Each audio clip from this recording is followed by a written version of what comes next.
The old trapper waited until the fire had nearly died before he spoke. "You may climb every peak in these mountains," he whispered, "but pray you never find the valley that remembers your name before you arrive." Before we continue, please subscribe to our channel to complete 1,000 subscribers and tell in the comments where are you watching from and what time is it. Long before railroads stitched the American West together and before maps claimed certainty over every canyon and river, the Rocky Mountains remained a wilderness where knowledge passed more often through memory than ink. Snow-buried trails that generations had trusted. Rivers abandoned familiar channels after spring floods. Entire forests disappeared beneath avalanches and returned decades later as fields of wildflowers. To those who earned their living trapping beaver, hunting elk, or guiding expeditions across the high country, survival depended not upon courage alone, but upon listening carefully to stories dismissed by outsiders as superstition. Among the forgotten names preserved within trading post ledgers from the early 1840s appears a man called Jeremiah Holt.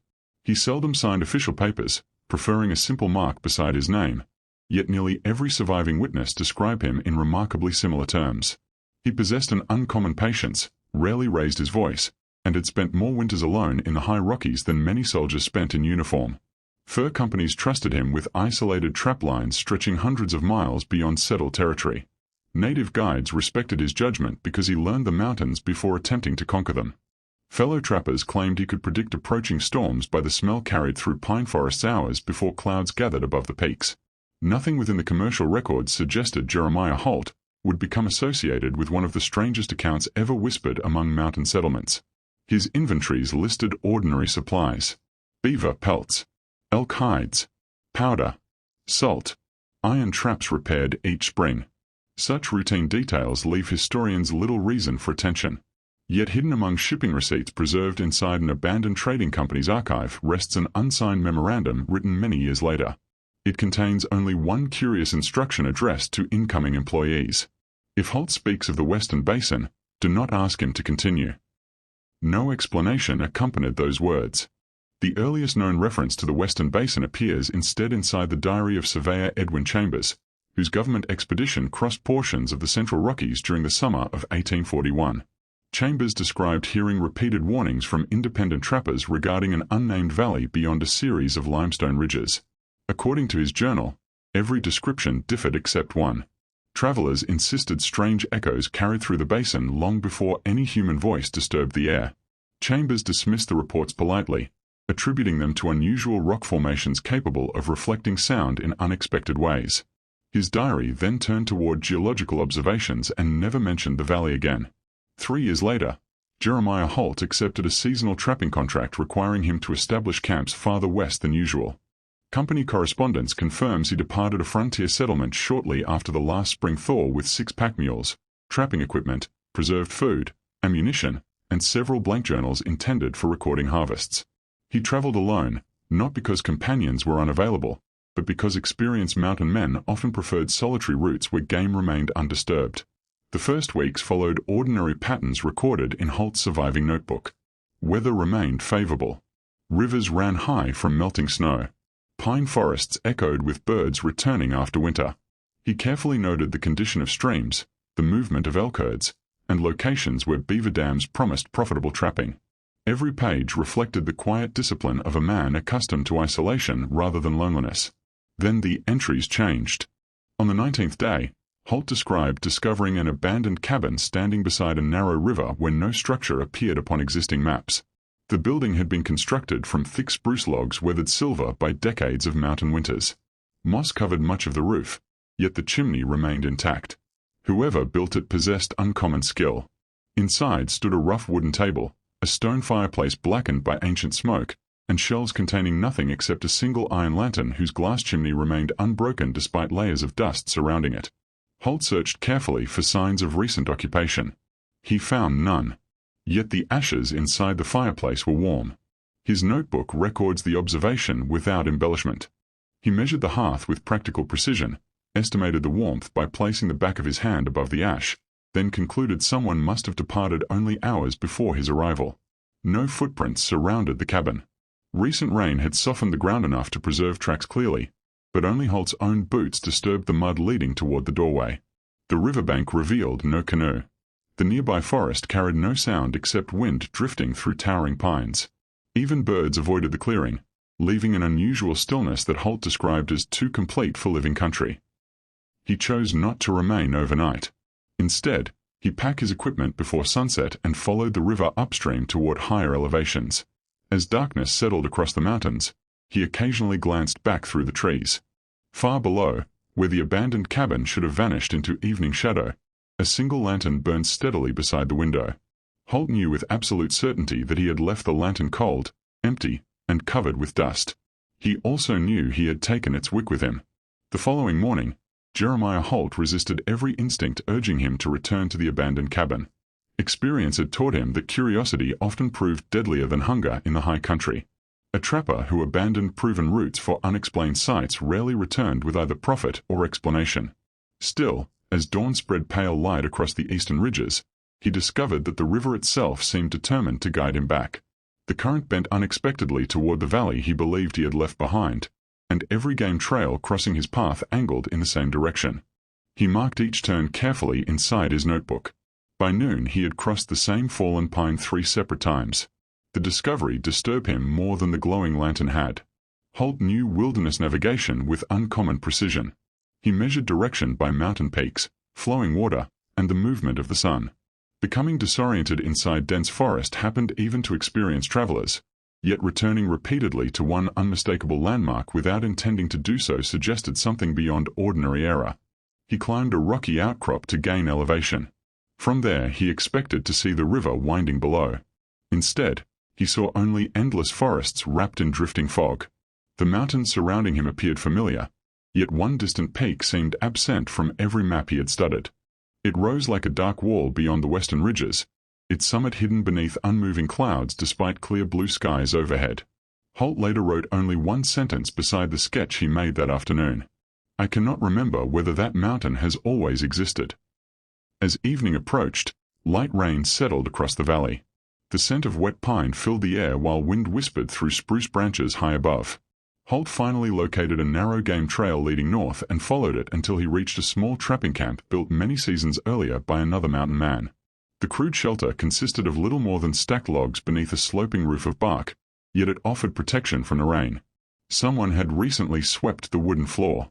The discovery forced him to pause. His own camp farther east had gathered weeks of pine needles after only a few days of absence. This forgotten shelter remained remarkably clean. Dry firewood rested neatly beside the stone hearth. A clay mug stood upright on the shelf without a layer of dust. Yet no footprints surrounded the cabin. That night Holt lit his own lantern rather than use the one hanging from the wall. Rain tapped softly against the roof while firelight flickered across rough timber beams blackened by years of smoke. Outside, the mountains settled into complete darkness. No wolves howled. No owls called from the forest. Even the river flowing nearby seemed strangely quiet. Shortly after midnight, footsteps crossed the porch. Not hurried. Not cautious. Measured. Slow. The sound continued from one end of the cabin to the other before stopping directly outside the door. Holt reached for his rifle. The footsteps did not retreat. Neither did they continue. Minutes passed beneath absolute silence. When dawn finally arrived, he opened the door carefully. Rain had softened the earth throughout the night. The ground should have preserved every track. Instead, the mud remained perfectly smooth. Only his own boots disturbed its surface. Weeks later, during an unusually harsh snowstorm, Holt arrived at Fort Bridger carrying fewer pelts than expected and asking questions no one remembered hearing before. The Trading Post ledger confirms his visit, though the clerk responsible for recording transactions added an unusual remark beside Holt's name. Requested maps older than 20 years. Such requests puzzled the fort's employees. Mountain trappers typically sought ammunition, flour, or replacement traps. Old maps possessed little practical value because rivers shifted, trails disappeared, and settlements expanded constantly. Yet Holt spent nearly an entire afternoon studying faded survey charts drawn before the region had been fully explored. One map captured his attention immediately. Near the western slope appeared a handwritten notation absent from newer editions. Ash Creek Settlement. The name meant nothing to the fort's clerks. No trader remembered supplying such a place. No emigrant wagon train listed it among stopping points. Even older residents struggled to recall hearing it spoken aloud. Holt quietly purchased the map. Before leaving, He asked whether any minister or government surveyor had visited Ash Creek during the previous 20 years. No one could answer. Months passed before another clue emerged. Inside the diary of Elias Beaumont, a missionary traveling through the Rockies during 1846, appears a brief account of meeting an aging trapper near Green River. Although Beaumont never identifies the man directly, his physical description closely matches Jeremiah Holt. According to the diary, the trapper asked only one unusual question. "If a town disappears," he said quietly, "does God forget where its church once stood?" The missionary attempted to answer, but the trapper simply thanked him and walked away before hearing the reply. Beaumont later admitted that the conversation lingered in his thoughts far longer than any sermon delivered that season. Modern historians discovered another document nearly 80 years afterward while restoring records from a collapsed county courthouse. It was not a diary, nor a military report.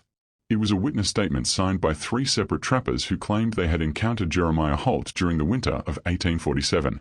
All 3 described the same impossible detail. Holt carried an old leather-bound family Bible that did not belong to him. Pressed carefully between its pages was a faded photograph. On the back someone had written 6 words. Ash Creek, summer of 1828. The problem was immediate. Photography had not yet existed there in 1828. The discovery of the impossible photograph transformed Jeremiah Holt's account from an isolated mountain tale into a matter that quietly attracted scholars, surveyors, and clergymen alike. The 3 trappers who signed the witness statement had little reason to invent such a detail. Each man submitted his testimony independently during a land dispute many years later, and all 3 described the same image with remarkable consistency. They remembered a small wooden church standing beside a narrow creek, children gathered beneath cottonwoods, and snow-covered peaks rising beyond the settlement. More disturbing still, they insisted the faces appeared unnaturally clear, as though the image had been created decades before such precision should have been possible. Historians initially dismissed the statement as a misunderstanding. Perhaps the date had been added later. Perhaps the witnesses confused a sketch for a photograph. Yet modern examinations of the surviving document revealed something curious. The trappers repeatedly emphasized that the picture reflected light unlike ink or charcoal. They struggled to describe the process, comparing it instead to looking through a clean window into another season. Jeremiah Holt never attempted to explain where he obtained the Bible or the image hidden inside it. Instead, he disappeared once more into the mountains. His trading records reveal a final supply purchase during the spring of 1848.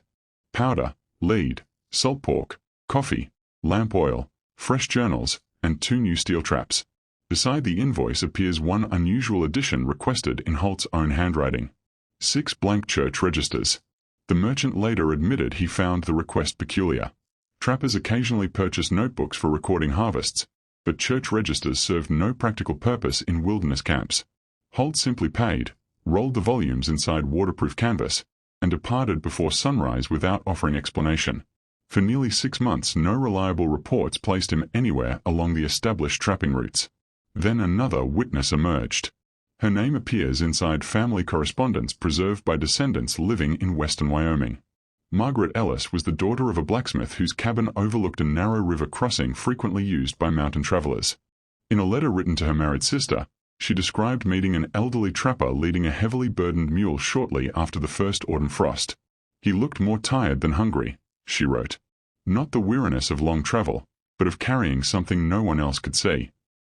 Margaret offered him warm stew and coffee. He accepted both politely. During supper he asked whether church bells still rang every Sunday in the valley. The question surprised her because there had never been a church within 30 miles of the homestead. When she told him so, Holt stared into the fire for several moments before quietly apologizing. "I keep forgetting," he murmured. "Forgetting what?" she asked. "Which places remain?" He spoke no further. After dawn he continued west. Margaret watched until fog swallowed both the trapper and his mule among towering pines. She never saw him again. Years later, investigators comparing Holt's notebook against newly recovered survey journals noticed another impossible pattern. The trapper's sketches contained remarkable accuracy. Every stream, every ridge, every abandoned cabin, even trees struck by lightning appeared exactly where later forestry surveys eventually documented ancient scars.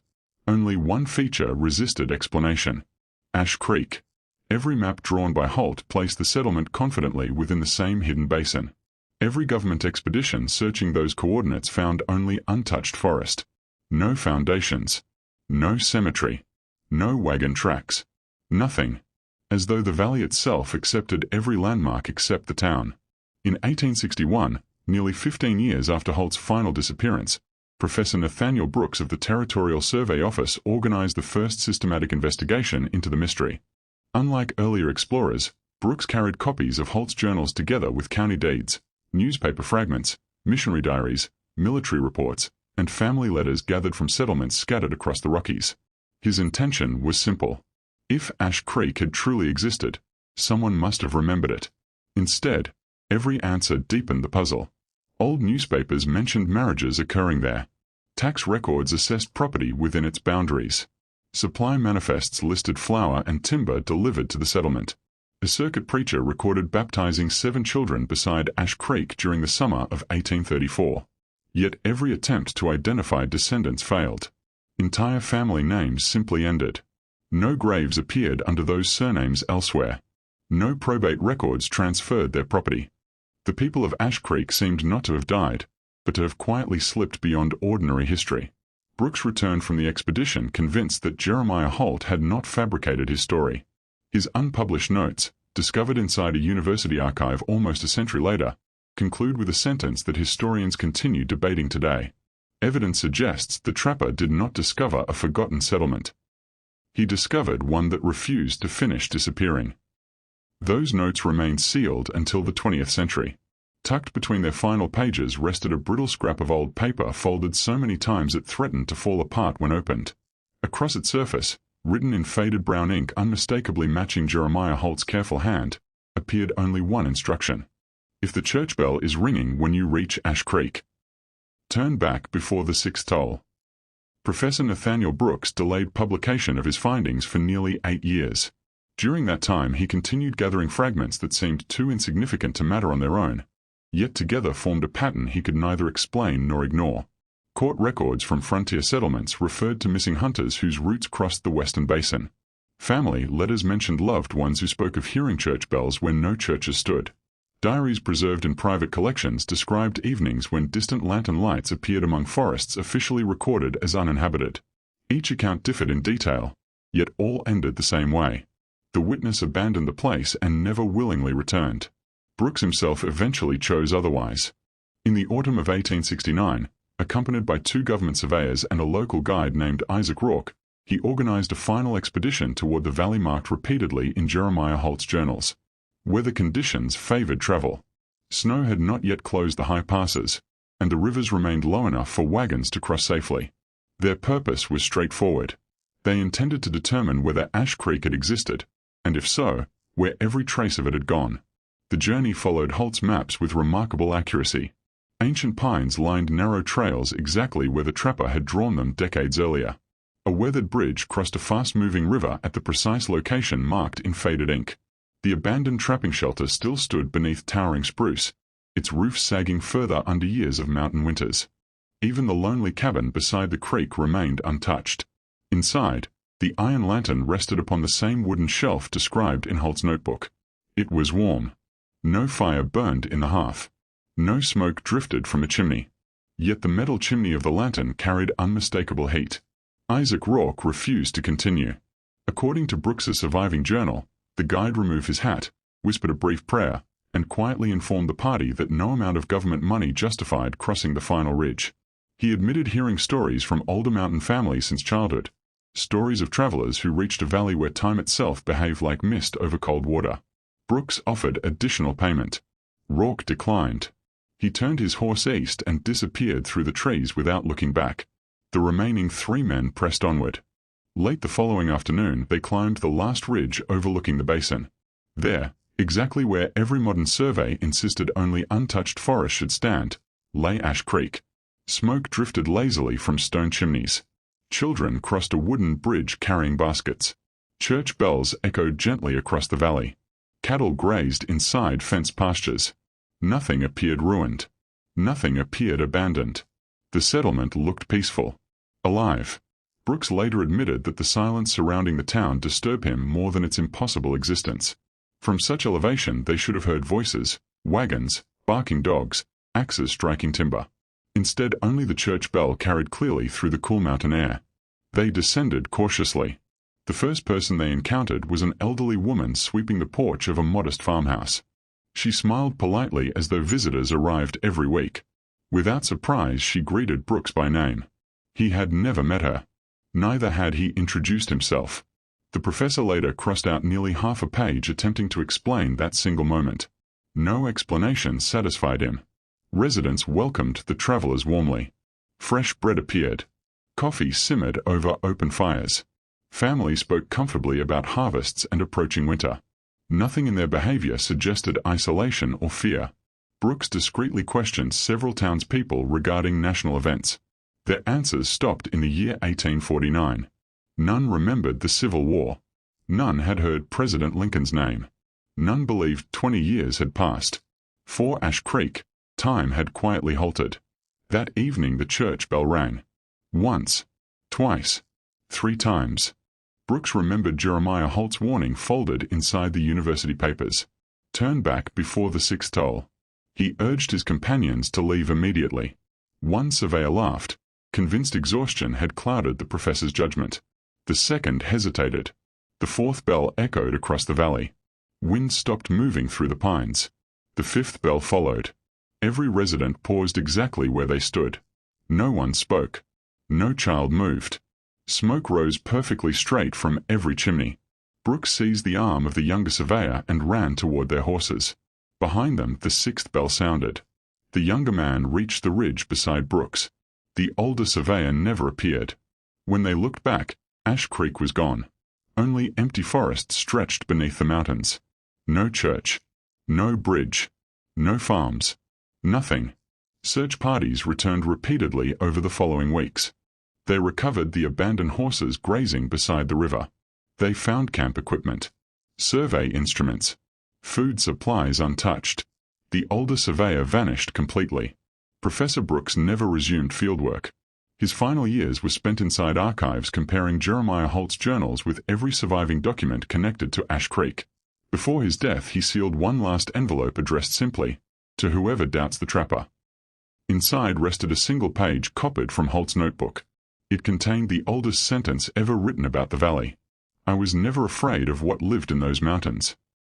I was afraid of the place where the mountains remembered people better than history ever could." If the past whispered to you tonight, honor it with a like, and let your subscribe keep the echoes alive.